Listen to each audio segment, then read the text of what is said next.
Hello and welcome back to Unique Coins Value, the home of numismatic storytelling.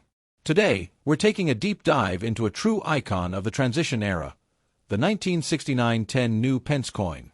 This isn't just any old 10 pence. This was one of the vanguards of a revolution in how Britain counted its money. We're going to explore its history, its design, and of course, what that 1969 date means for its value in today's collecting market. To understand this coin, we have to go back in time. Before 1971, Britain used a centuries-old system that was, let's be honest, baffling to outsiders and a headache to learn. We had 12 pence to a shilling, 20 shillings to a pound. That's 240 pence to a pound.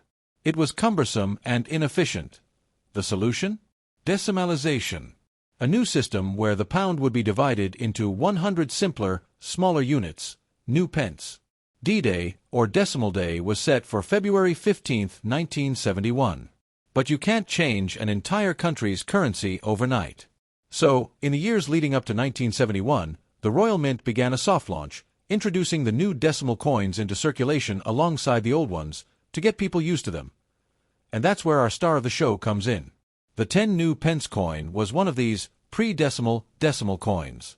It was first minted in 1968, but the 1969 issue is a key date. It was identical in size and value to the old florin or 2-shilling piece, making it a handy bridge between the old and new worlds. People could use it as 2 shillings before 1971 and as 10p after, ensuring a smooth transition. Let's get up close and personal with its design. It's a beautiful and robust coin. The classic portrait of a young Queen Elizabeth II by Arnold Machin. This is the same effigy found on the pre-decimal coins of the era, providing a sense of continuity. The legend reads, Elizabeth II D.G.Reg.F.D, which stands for Elizabeth II, by the grace of God, Queen, Defender of the Faith. A stunning, powerful design by Christopher Ironside. It features a crowned portcullis, a symbolic medieval gate, representing the stability and history of Parliament and the monarchy. It's a wonderfully detailed and heraldic image. Specifications: composition ***, cupronickel, 75% copper, 25% nickel. That's why it has that classic silvery, durable look and feel. Diameter ***, 28.5 millimeters. This is important ***, it's much larger than the current, smaller 10p coins we've had since 1992. Weight ***, 11.31 grams.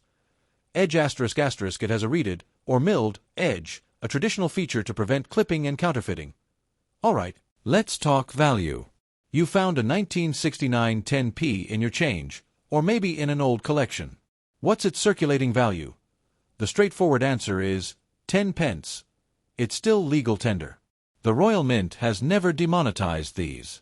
However, its numismatic value, its value to a collector, is a different story.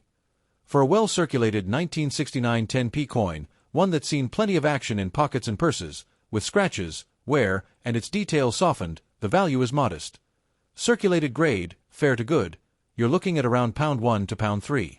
A coin with very little wear, sharp details, and only minor bag marks might fetch £5 to £8.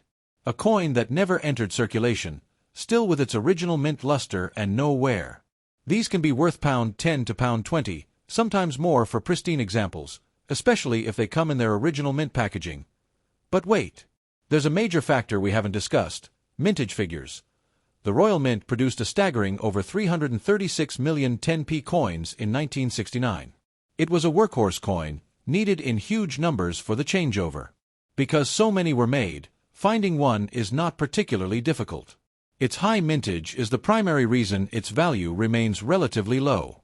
It's a common date, but that doesn't make it any less historically significant. Now, for the treasure hunters. While the standard 1969 is common, there's always the chance for errors. Keep your eyes peeled for where the design isn't perfectly aligned. Where the blank metal disc was incorrectly cut. Raised blobs of metal caused by a damaged stamping die. Error coins are always a niche area and can command a significant premium over a standard coin, sometimes into the tens or even hundreds of pounds for dramatic errors. Oh, what should you do? If you found one, enjoy it. It's a fantastic piece of history. Hold on to it. It's not a retirement fund, but it's a cool conversation starter and a tangible link to a pivotal moment in British history. If you're buying, don't overpay. You should easily be able to find a nice uncirculated example for under £20. Check eBay sold listings to get a real-world idea of what people are actually paying, not just what sellers are asking. If you're selling, be realistic with your pricing. Grade it honestly. For a circulated coin, listing it on eBay with a starting bid of 99p is your best bet. For an uncirculated coin, price it competitively against others on the market. The 1969 10 new pence coin is a classic example of a coin whose story is far more valuable than its price tag. It was a pioneer, a bridge between two eras, and a symbol of modernization. It's a coin that was held by millions of Britons on Decimal Day, a small piece of metal that was part of a national conversation. Oh, next time you see one, don't just see 10 pence. See a relic from the day Britain simplified its money. What do you think? Do you have a 1969 10p? Have you ever found a rare error coin? Let me know in the comments below. The 1974 new 10 pence piece, it looks familiar, right?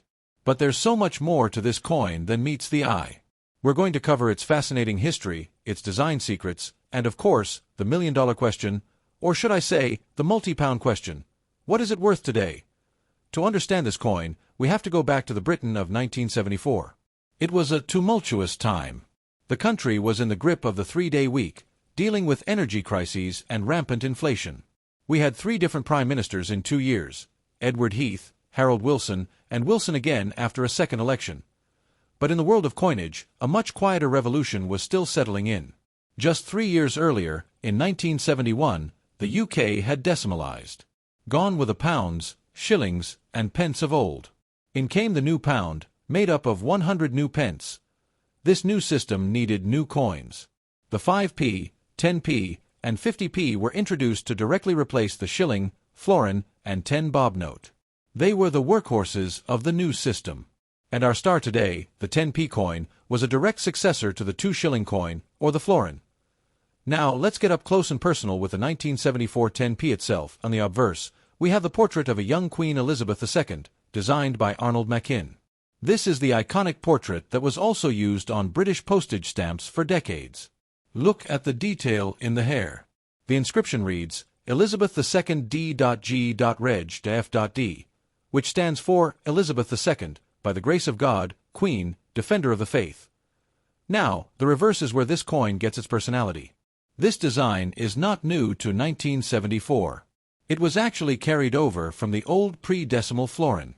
It was designed by Edgar Fuller and Cecil Thomas and features a stunning crowned lion, passant guard ant, standing on a crown. This is the Lion of England, a symbol of strength and monarchy that dates back centuries. And here's the crucial part of the inscription. It doesn't say 10 pence. Oh no. It says, new pence. This is the key identifier for the first issue of these coins, from 1968 to 1981. After 1982, the Royal Mint realized new wasn't so new anymore and changed the wording to just 10 pence. So every new pence 10p is from that earlier, more historic period. Let's talk specs.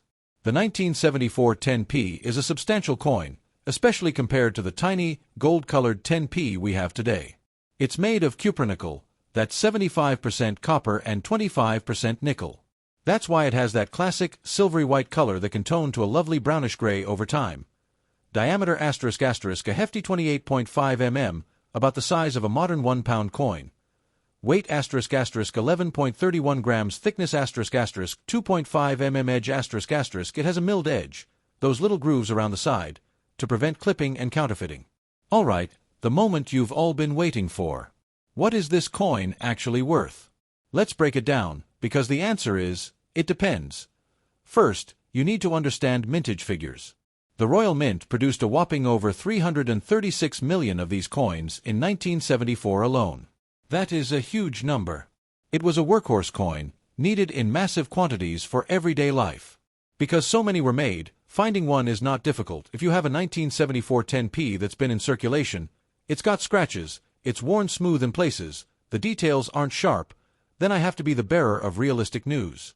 Its value is essentially face value, 10 pence. It is extremely common in worn condition.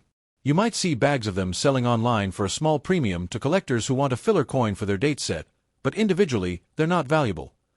Now, if you have one that has never been spent, it might have been saved in a mint bag or a collection from day one, that's a different story.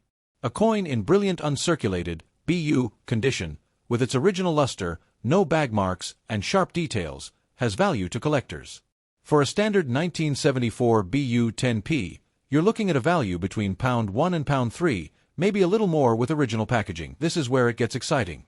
In 1974, the Royal Mint also produced proof sets. These are the highest quality coins possible, struck multiple times with polished dies on specially prepared planchets. They have a mirror-like background and frosted, cameo design.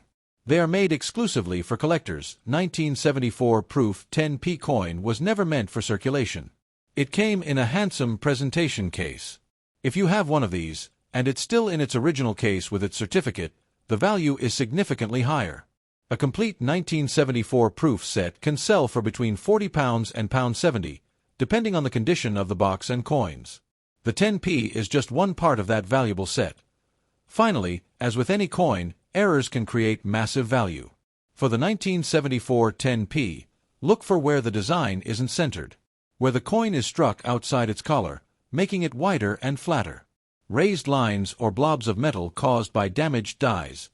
These are exceptionally rare. If you think you have a genuine error, it needs to be authenticated by a professional grading service like NGC or PCGS, and it could be worth hundreds of pounds. So, how do you check? Get your magnifying glass out.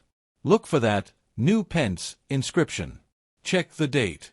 And most importantly, assess its condition. Is it scratched and worn?